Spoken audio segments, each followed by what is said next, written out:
नमस्कार साथीहरू, आज म हजुरहरूको माझ गाउँखाने कथा लिएर उपस्थित भएको छु। हजुरहरूले हेरेर साथ दिनुहोला। मेरो च्यानललाई सब्स्क्राइब गरेको छैन भने हजुरहरूले सब्स्क्राइब पनि गरिदिनु होला है।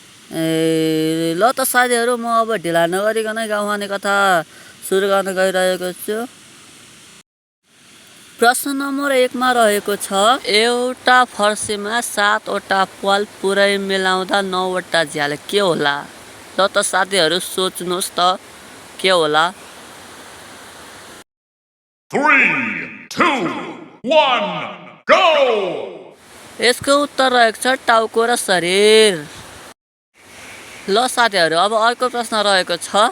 प्रश्न नम्बर 2, घुमाउने घरको न झ्याल न ढोका के हो? ल साथीहरू भन्नुहोस् त। 3, 2, 1, go! ल साथीहरू, यसको उत्तर रहेको छ छाता।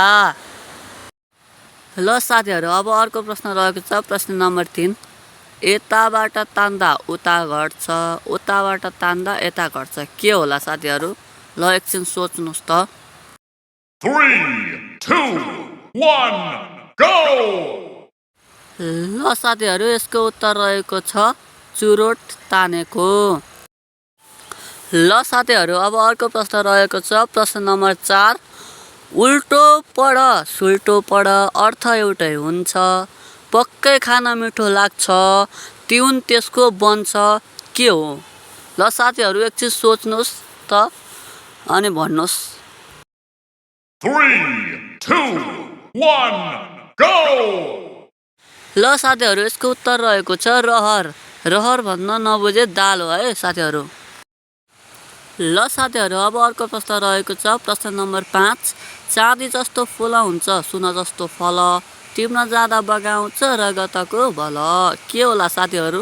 ल एकछिन सोच्नुहोस् त। 3, 2, 1, go!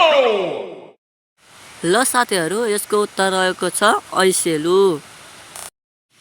ल साथीहरू, मैले गाउँखाने कथा धेरै लेखिनँ। हजुरहरूले यो भिडियो हेरेर माया गरिदिनु हो भने म अझै लामो र बढी गाउँखाने कथा लिएर आउनेछु। हजुरहरूले सपोर्ट गरिदिनु हुन भन्ने मेरो आशा छ। हस्त धन्यवाद। फेरि अर्को भिडियोमा भेटौँला। नमस्कार।